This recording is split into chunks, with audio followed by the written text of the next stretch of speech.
Amen. Amen. Je vous salue au nom du Seigneur Jésus-Christ et je vous invite à fermer nos yeux. Recommandons ce moment entre les mains de Dieu. Disons au Seigneur ou demandons à Dieu de nous parler cet après-midi à travers sa parole éternelle. Prions au nom de Jésus-Christ. Seigneur Jésus. Éternel Dieu d'amour, la Bible me dit qu'au commencement était la parole. La parole était avec Dieu et la parole était Dieu. Toutes choses ont été faites par ta parole. Et rien de ce qui a été fait n'a été fait sans elle. En elle était la vie et la vie était la lumière des hommes. Seigneur, le moment est venu où ton peuple doit recevoir cette parole de vie, cette parole qui est claire. Viens nous enseigner, roi éternel. Viens révéler ta pensée profonde à ton Église. Roi, je détruis toute force occulte. L'ennemi de l'évangile, les forces qui se sont liguées pour combattre ce moment, je les détruis toutes au nom puissant de Jésus-Christ de Nazareth. Et je les renvoie dans la Bible au nom de Jésus. Je libère seul l'enseignant par excellence, la consolation de l'Église et le conducteur principal du sang. Prends le contrôle, dirige, enseigne, révèle, montre et éclaire à travers le message d'aujourd'hui. Au nom de Jésus, nous avons ainsi prié. Amen. Amen. Alléluia. Amen. Il est vivant. Il est ressuscité. Il est ressuscité. Il est vivant. On acclame une fois de plus le Seigneur. Amen.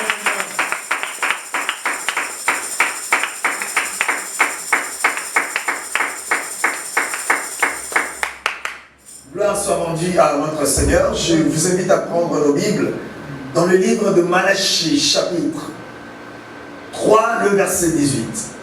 Livre de Malachie, chapitre 3, le verset 18. Si quelqu'un l'a trouvé, peut nous aider à faire la lecture.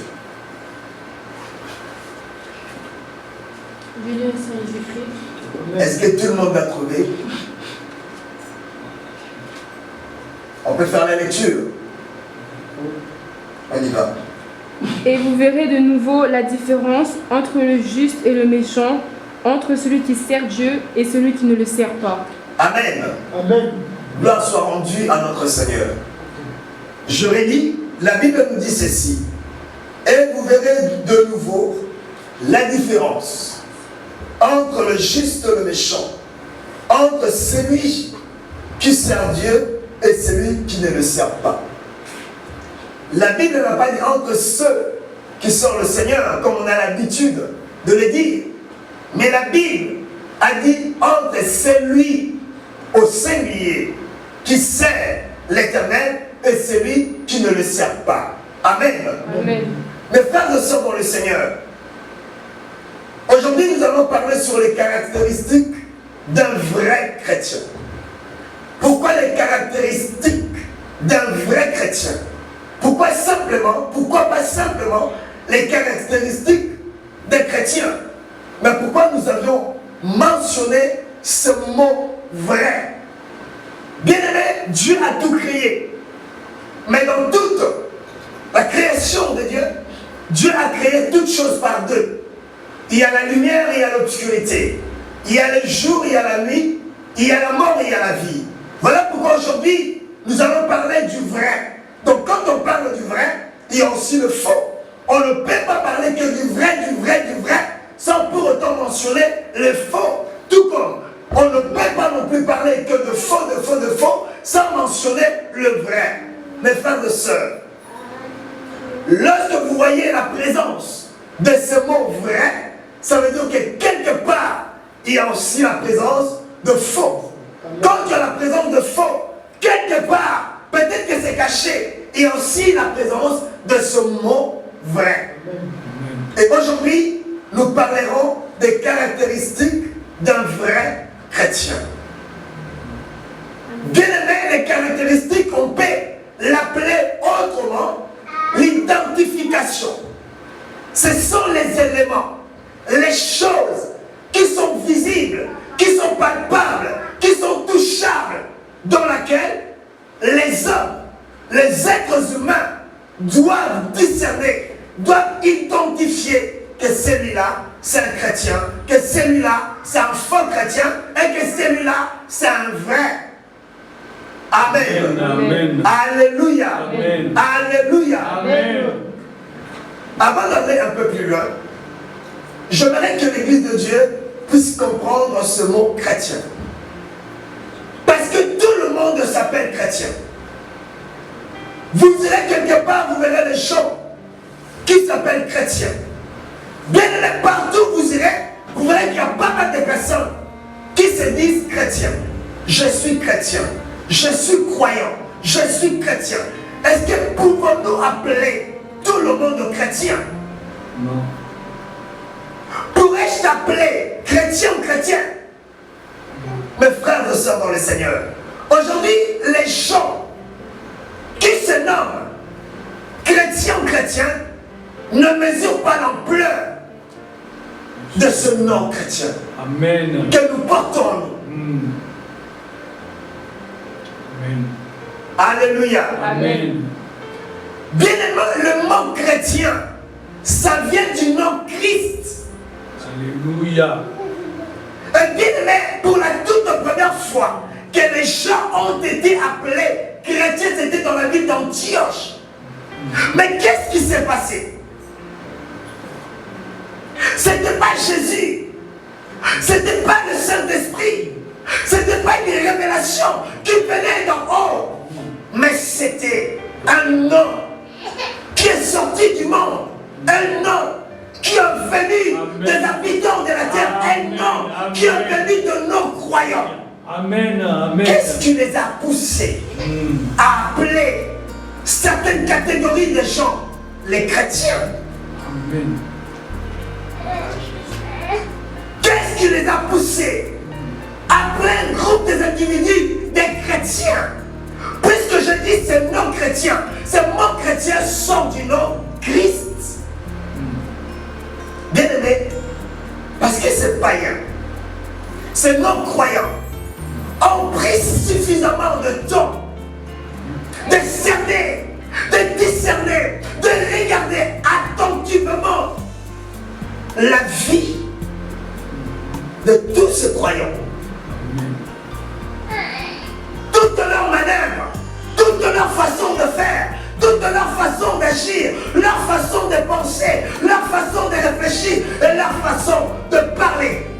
Amen. Et ces gens-là se sont dit, non, ces gens-là, ce groupe de ces individus, on doit les appeler des chrétiens. Amen. Pourquoi des chrétiens? Parce que ces gens-là reflétaient l'image du Christ. Amen. Parce que ces gens-là reflétaient l'image du Seigneur. Voilà pourquoi le monde les a baptisés chrétiens. Mais tu te dis chrétien. Tu te dis je suis chrétien. Tu te frappes la poitrine, je suis chrétien. Or nous sommes d'une famille chrétienne. Nous sommes issus d'une famille chrétienne. Mes parents sont des chrétiens. Mes frères et sœurs sont des chrétiens. Mon grand frère c'est un pasteur. Ma petite sœur c'est un pasteur. Alléluia. Amen. Est-ce que tu es vraiment un chrétien? Amen. Pouvons-nous t'appeler un chrétien? Amen. Alléluia. Amen. On acclame le Seigneur.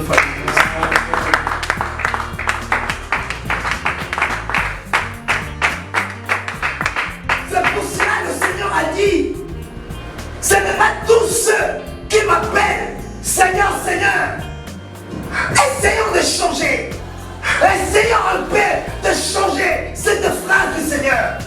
Ce n'est pas tous ceux qui s'appellent chrétiens qui hériteront le royaume des cieux. Amen. Sauf ceux ou celles qui font la volonté de mon Père. C'est-à-dire être appelé chrétien, c'est de faire la volonté de Dieu. Celui qui fait la volonté de Dieu, c'est celui-là qu'on peut appeler chrétien. Celui qui ne fait pas la volonté de Dieu n'est pas digne de porter ce nom, cette appellation. Amen. Alléluia. Amen. Voilà pourquoi le Seigneur a dit dans le livre de Malachie que vous verrez du nouveau. Ça veut dire qu'auparavant ça n'existait pas. Cette différence-là n'existait pas. Il n'y avait pas de différence entre le croyant et le non-croyant, entre les chrétiens et le non-chrétien. Il a dit, vous verrez du nouveau. Auparavant, il n'y en avait pas. Mais maintenant, il y en aurait. C'est-à-dire, vous verrez la différence, la distinction entre celui qu'on appelle chrétien et celui qu'on n'appelle pas chrétien. Amen. Vous verrez cette différence. Différence de parler, différence de se coiffer, différence de s'habiller, différence de se comporter, différence de se conduire entre celui qu'on appelle chrétien et celui qu'on appelle non chrétien. Amen. Alléluia. Alléluia. Amen. Amen. Bien-aimés dans le Seigneur, aujourd'hui il y a beaucoup de gens qui s'appellent chrétiens, qu'on les appelle des chrétiens, mais qui sont encore dans le monde de drogue. C'est-à-dire qu'il ne peut pas prêcher, il ne peut pas travailler, il ne peut pas faire quoi que ce soit sans prendre quoi? Sa dose. Mais tu te dis chrétien. Tu prends de la drogue, mais tu te dis chrétien. Oh non, je ne peux pas travailler sans ma dose. C'est ça la différence. C'est là où il y a la différence. Il y a même des hommes de Dieu, avant de se tenir devant le champ, afin de prêcher la parole de Dieu, ils prennent leur dose. Alléluia. Amen. Et ils se disent pour voir clair. Vous savez, il y a un homme de Dieu quelque part dans le monde. Cet homme a été invité dans une conférence biblique. Et mes frères et sœurs, cet homme de Dieu, je ne sais pas si je peux l'appeler homme de Dieu, il a fait un long voyage pour répondre à l'invitation qui lui a été donnée. Et qu'est-ce qui s'est passé? Cet homme avait tellement, je ne sais pas si je peux l'appeler honte. Cet homme n'arrivait pas de se tenir devant le champ, enfin, de parler de la parole. Qu'est-ce qu'il s'est dit? Ben écoutez, je vais prendre un peu de drogue. Il est allé, il a pris de la drogue. Alléluia. Et il est venu à l'église. Puisqu'il ne pouvait pas prêcher sans sa dose, il se mit d'écouter la parole. Le peuple de Dieu attendait d'écouter le message. La révélation que Dieu avait mise à travers cet homme.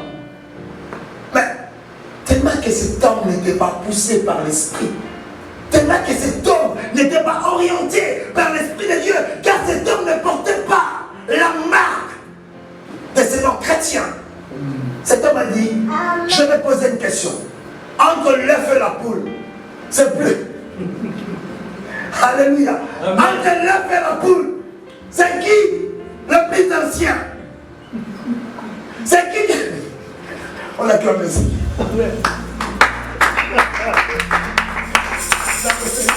Alléluia. Ce sont des dégâts, ce sont des conséquences des gens qui portent le nom chrétien, mais en réalité ne le sont pas. Il a expliqué sa question.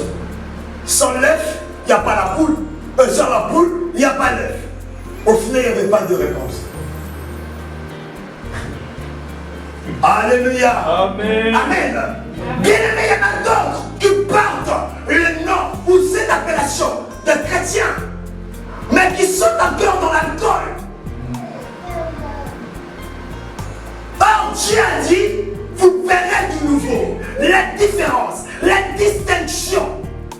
Bien aimé, il y a une différence entre le jour et la nuit. Il y a une différence entre l'obscurité et la lumière. Il y a une différence entre une femme et un homme. Il y a une différence, bien aimé. Il y a une différence. Amen. Il y a une différence dans toutes les choses, dans chaque vie, dans chaque domaine. Il y a des différences. Mais pourquoi pas dans nos vies chrétiennes? Il n'y a pas de différence. Pourquoi pas dans nos vies chrétiennes? Il faut qu'il y ait une différence entre une personne qui écoute, qui entend, qui écoute et qui suit les Écritures de Dieu et celui qui ne le suit pas. Amen.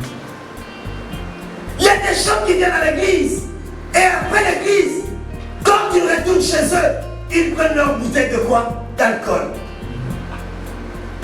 Tu viens à l'église, tu gênes. Pendant des jours, à la sortie de ton gêne, tu prends ta bouteille d'alcool. Bien-aimé, personne ne peut te juger, car personne n'est digne de te juger. Mais le Seigneur te juge. Le nom que tu portes te juge. Amen. Alléluia. Amen. Alléluia. Amen. Alléluia. Amen.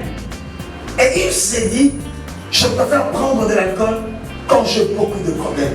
Car l'alcool me soulage. Car l'alcool me console. Car l'alcool me permet d'oublier mes peines. Mais bien aimé, à quoi sert le Saint-Esprit? À quoi sert le Saint-Esprit? Le Saint-Esprit a un rôle. Le Saint-Esprit joue un grand rôle dans la vie de croyants. Mais je comprends, si tu es encore dans l'alcool parce que tu n'as pas l'Esprit de Dieu, si tu es encore dans le drogue parce que tu n'as pas l'Esprit de Dieu, tu apporteras la consolation. Tu apporteras l'assurance.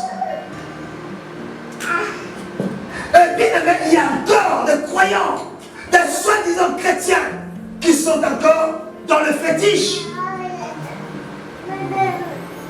Il y a des gens qui fréquentent les églises, mais qui fréquentent en même temps le marabout.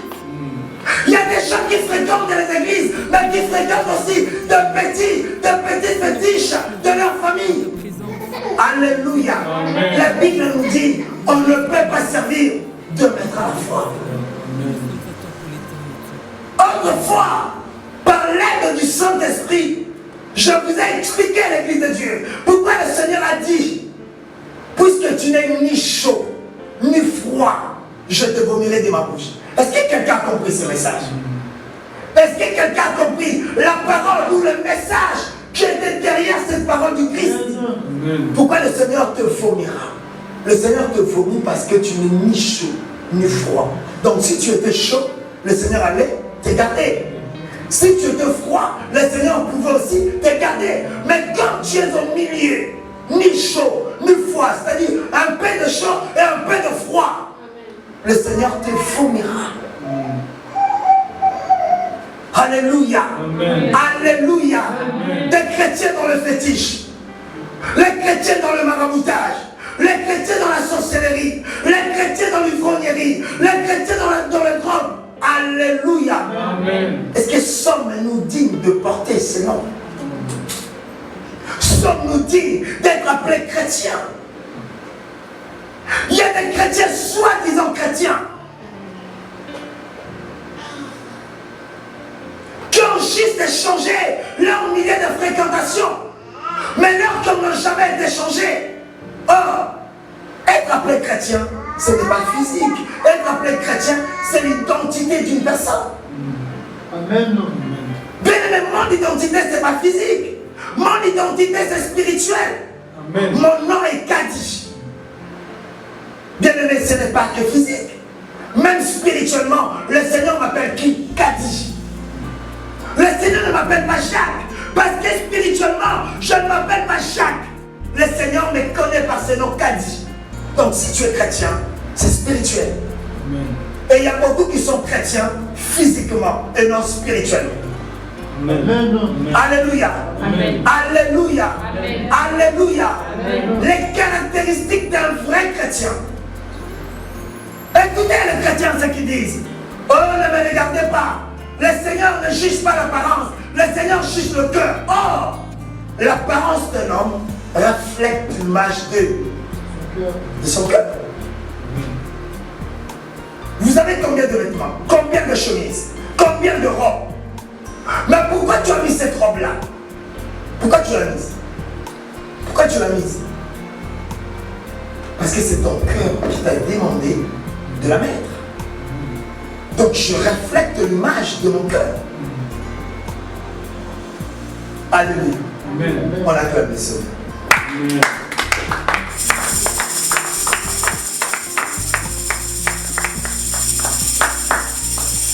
Quand vous voyez un chrétien, une personne qui s'appelle chrétien, qui est dans l'alcool, dites-toi directement, c'est pas un chrétien. Peu importe le grade qu'il peut porter dans l'église, mais ce n'est pas un chrétien. Un chrétien, ce n'est pas des grades. Un chrétien, ce n'est pas des appellations. Un chrétien, c'est un chrétien. Il n'y a pas de grade. Amen. Alléluia. Alléluia.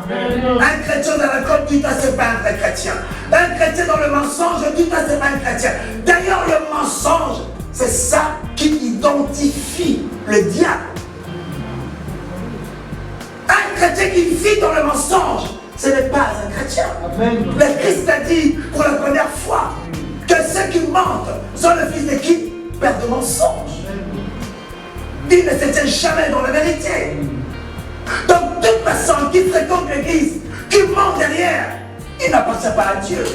Il ne peut pas être appelé chrétien. On va l'appeler qui? Sataniste. Alléluia. Amen. Oui, il y en aura beaucoup qui ne vont pas l'admettre, mais pourtant c'est la vérité. Chrétien égale la lumière. Chrétien égale Christ. Christ égale la lumière égale la vérité. Voilà pourquoi le Seigneur disait, en vérité, je te l'ai dit. En vérité. Pour te dire qu'en moi, il n'y a que la vérité. En moi, il n'y a que la lumière. En moi, il n'y a que la transparence. Amen. Amen. Alléluia. Amen. Un chrétien qui vit, qui mène une vie des désordres, ce n'est pas un chrétien. Les désordres, ce n'est pas la sémence de Dieu. La Bible nous dit notre Dieu, c'est un Dieu de l'ordre et non de désordre. Amen. Quand vous vous rendez quelque part, il y a trop de désordre. Dis-toi, on n'a pas besoin de prier pour qu'on sache si Dieu est là ou pas. Dis-toi directement que le Seigneur n'est pas là. Amen. Et combien de nos églises, combien de chrétiens qui vivent encore dans le désordre? Quand vous voyez dans une église où il y a des empoisonnements, où il y a des querelles, où il y a des jalousies, le Seigneur ne parle pas. Amen. Alléluia. Amen. Alléluia. Amen. Alléluia.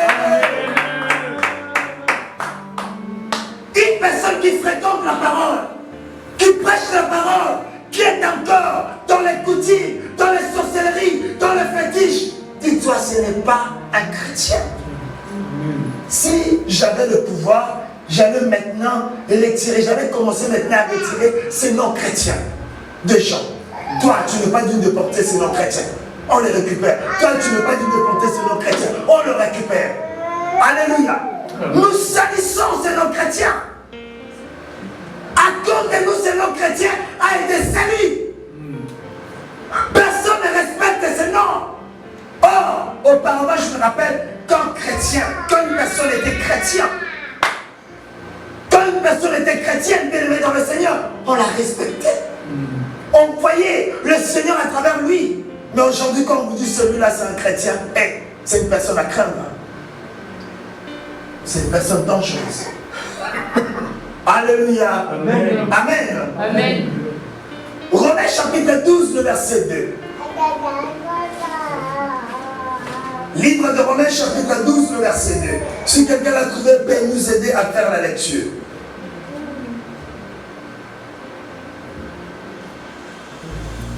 Est-ce que quelqu'un l'a trouvé? Amen. Ne vous conformez pas au siècle présent, Ne vous ressemblez pas aux coutumes du monde présent, mais soyez transformés mais soyez changés par le renouvellement de l'intelligence, par le changement de savoir. Merci.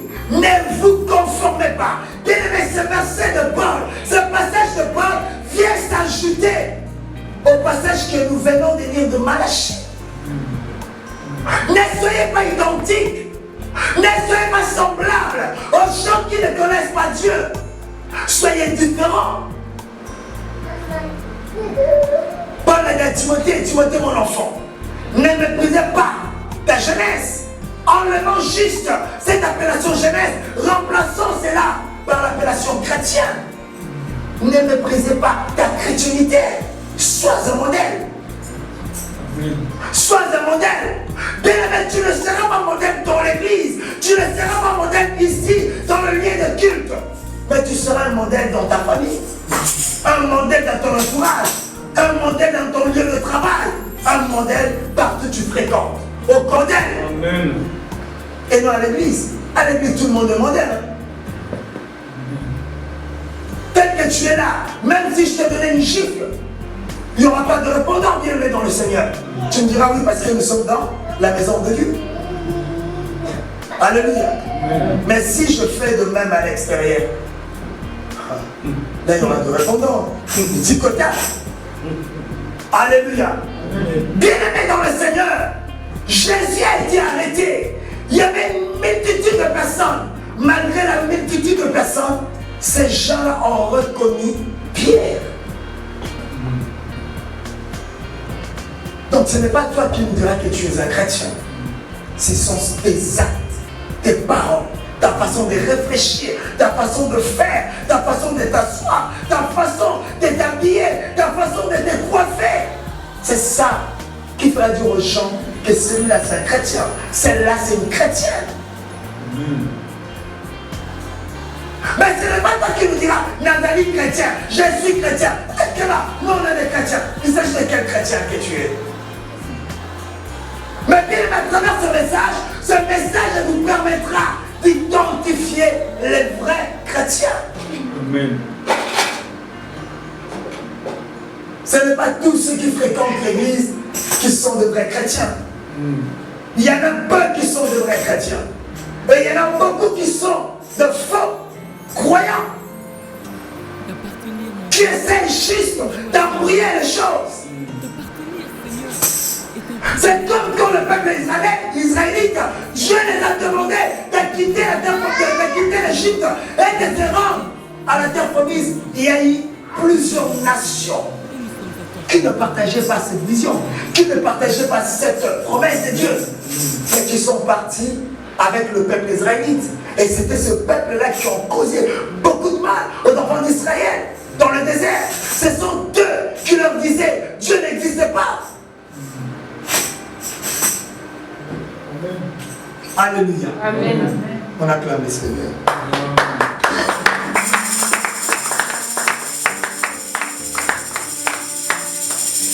Ne vous conformez pas au siècle présent. Ne soyez pas semblables aux gens du monde. Ne soyez pas semblables à tous ceux qui n'écoutent pas la parole de Dieu. Ne soyez pas égales à tous ceux qui ne suivent pas le Seigneur. Oui, il y a un adage qui dit chez nous, quand tu vas dans une ville, les gens dansent à gauche, toi aussi tu dois danser. Vous connaissez cet adage ou pas? Donc si tu vas quelque part, les gens marchent nu, tu vas marcher nu.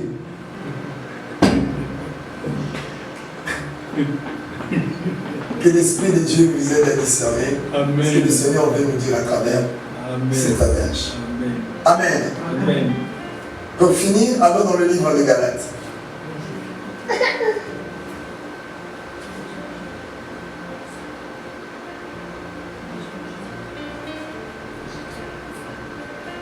Lisons Galates chapitre.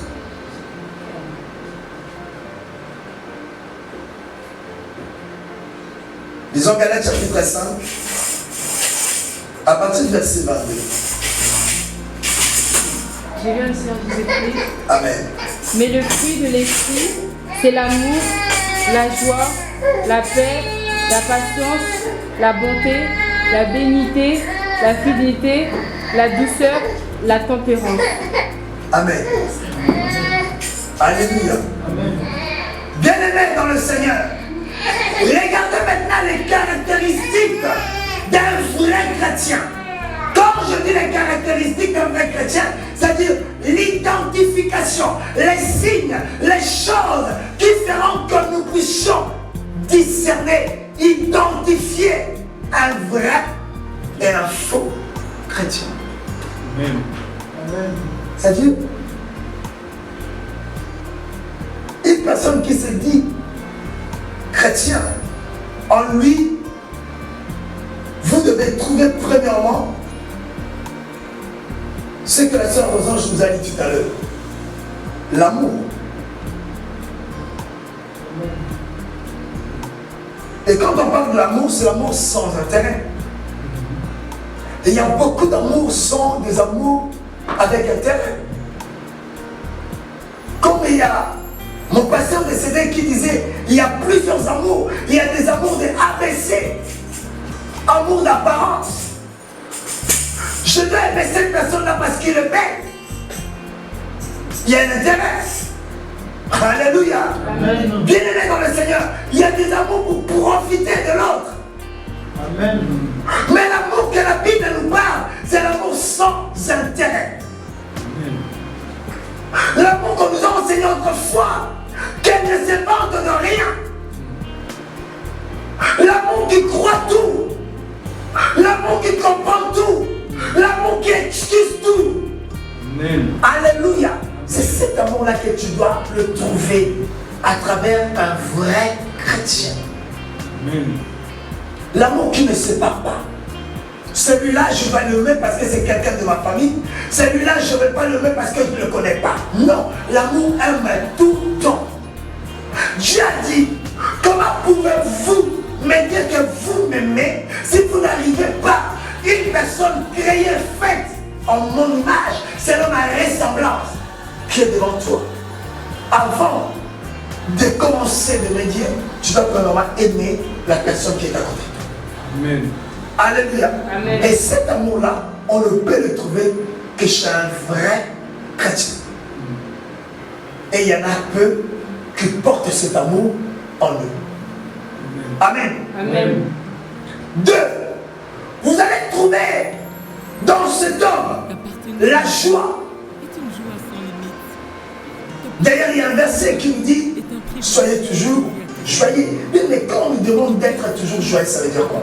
Ça veut dire que même pendant des difficultés, pendant que les choses n'avancent pas, pendant que ta vie semble compliquée, mais la Bible nous le demande d'être toujours joyeux. Et bien aimé dans le Seigneur, écoutez, pour les faux chrétiens, pour garder cette joie en tout moment en eux, qu'est-ce qu'ils font? Ils prennent de la drogue, ils prennent de l'alcool. Mais pour le vrai chrétien, le Saint-Esprit nous permet d'être toujours joyeux. Amen. Amen. Car le Saint-Esprit apporte l'assurance. Et quand le Saint-Esprit t'apporte l'assurance, tu n'auras pas voir le féticheur. Alléluia. Amen. Alléluia. Amen. Je continue. La Bible nous dit, non seulement l'amour, non seulement la paix, non seulement la joie, mais vous allez trouver encore à travers cet homme qu'on appelle chrétien, qui reflète l'image du Christ, vous allez identifier en lui ce qu'on appelle la paix. Bien aimé, il y a plusieurs paix. Je pense l'avoir expliqué autrefois. Il y a la paix que Dieu a donnée, où Dieu a dit, je vous laisse la paix, je vous donne la paix, comme le monde ne la donne pas. Là, c'est la paix que donne le Seigneur. Et il y a une deuxième paix. La deuxième paix, c'est quoi? La deuxième paix, c'est ce que je vous avais dit. Tout homme doit travailler pour être entouré de paix. C'est pour cela que Dieu nous dit, recherchez. Est-ce que vous comprenez?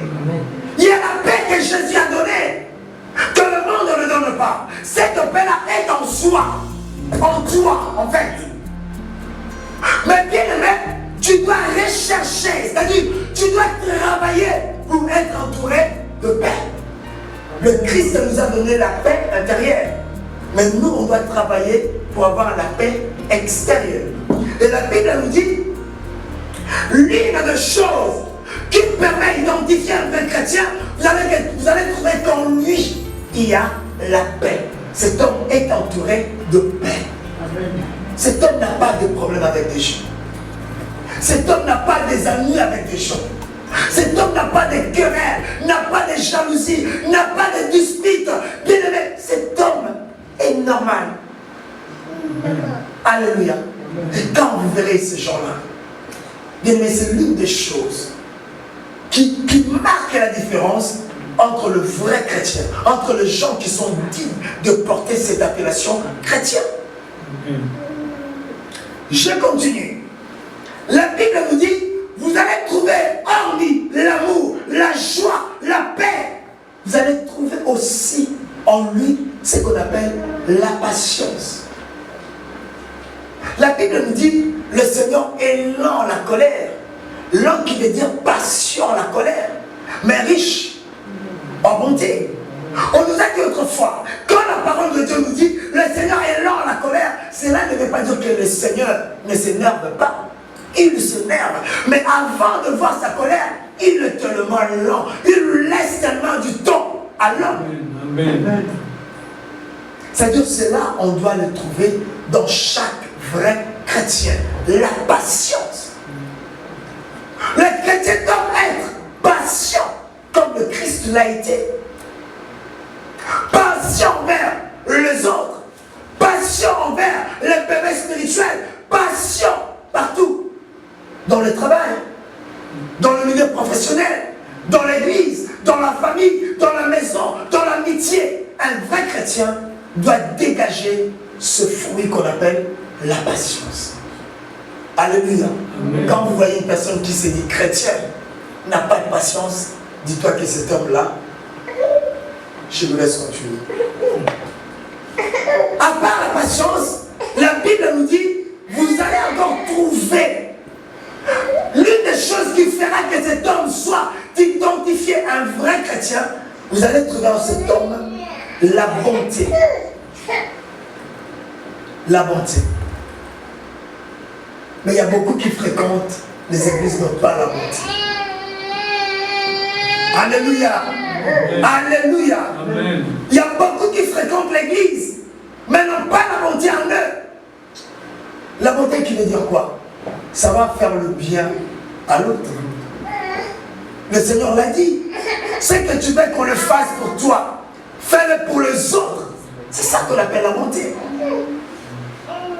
Faire du bien aux autres. Faire du bien aux autres. Faire ce qu'on veut qu'on te le fasse, mais fais-le aux autres. Regardez le Christ. Il a dit, le Fils de l'homme n'est pas venu pour être servi, mais il est venu pour servir. Amen. Sers les autres. Amen. Rends service aux autres. Mais il y a des chrétiens, des gens qui s'appellent chrétiens, bien aimés qui aiment qu'on leur rende service, mais elles n'arrivent pas à rendre service. Pas un vrai chrétien. Tu n'es pas un vrai chrétien. Tu n'es pas un vrai chrétien. Bien aimé, je ne prendrai même pas le temps de prier le Seigneur pour que le Seigneur me révèle. Mais bien aimé, déjà, voyez, des fois on se donne la peine pour demander des choses à Dieu que nous ne pouvons même pas demander. Le Seigneur a dit, quand tu verras ça, ça, ça, on reconnaît un arbre par ses fruits. Quand tu manges un avocat, et l'avocat n'est pas bon, tu diras quoi? L'arbre n'est pas bon. Tu fais directement un jugement. C'est exactement la même chose chez le chrétien.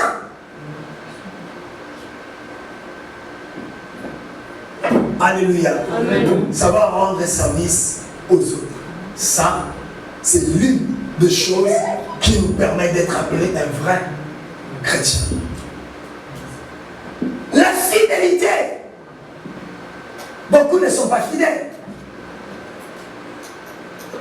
Bien aimé, la fidélité que la Bible nous parle ici, ce n'est pas la fidélité de mariage, mais c'est la fidélité d'un homme envers son Dieu. Je vais parler de Daniel. Je vais parler de Meshach, Shadrach, Abednego. Devant une fournaise de feu, ces gens-là ont resté fidèles à Dieu. Amen. Mais bien aimé, combien de gens qui s'appellent chrétiens, devant les épreuves, ils abandonnent le Seigneur? Combien? Toi-même, tel que tu es là. Combien de fois tu as abandonné le Seigneur? Combien de fois tu as renié le Seigneur? Alléluia! Combien de fois? Amen. Plusieurs fois. Tu n'es pas fidèle. Tu n'es pas fidèle à Dieu. Or, bien aimé dans le Seigneur, quand vous voyez une personne qui n'est pas fidèle au Seigneur, ça veut dire que cet homme n'est pas digne d'être appelé un vrai chrétien. Daniel, devant la fosse aux lions, bien aimé, dans le trou, dans la fosse, il y avait des lions. Mais cet homme resta fidèle au Seigneur. La fidélité, c'est l'une des choses qui permet d'identifier un vrai chrétien. Fidèle à Dieu, fidèle à la parole, Fidèle à l'église aussi, puisque la Bible nous dit, n'abandonnez pas vos. Quand vous voyez une personne qui te dit, ah, 2002-2003 j'étais dans cette église, 2003-2004 j'étais dans telle église, 2005-2006 j'étais là-bas, 2005, cette personne est une personne à craindre. C'est une personne dangereuse. Alléluia. Amen. Alléluia. Amen. Il n'est pas stable, donc il n'est pas fidèle. Amen. Fidèle à Dieu, fidèle à tout ce que nous faisons pour le Seigneur. Si je suis modérateur, je dois rester fidèle. Si je suis prédicateur, je dois rester fidèle à mes engagements envers mon Seigneur. Amen. Alléluia. La Bible nous dit la douceur. La douceur. Je pense que la douceur, c'est le contraire de l'arrogance. Non. Ou la violence. La violence. Alléluia. Amen. Amen. Amen. Bien-aimé dans le Seigneur, on peut être agressif verbalement, sans cogner. Et une personne qui est agressive par ce langage n'a pas la sémence de Dieu. On ne peut pas l'appeler un vrai chrétien. Cela veut dire quoi? Cette personne manque quoi? Je vous avais dit la dernière fois, on nous a parlé de cela aussi, je crois, jeudi. La maîtrise de soi. La maîtrise de soi permet de combattre la colère. Alléluia. Amen. Quand vous verrez un chrétien violent, en plus il se justifie. Nous on est de Pierre. Pierre il était violent. Ben oui, il était violent, il n'avait pas le Saint-Esprit. Regardez bien, après avoir obtenu l'Esprit de Dieu, il n'était plus la même personne. Amen. Parce que le Saint-Esprit a fait son travail en lui. Alléluia. Amen. Alléluia. Amen. Et pour finir, la Bible nous dit ceci, la tempérance. Tempérant, la maîtrise de soi. Alléluia. Amen. Alléluia. Amen. Peu importe les circonstances, on reste tempérant. Quand tu vois une personne comme ça, avec toutes ces choses-là, tu n'as pas besoin de prier pour demander son état d'âme. Dis-toi que le Saint-Esprit est passé par là et le Saint-Esprit a fait son travail.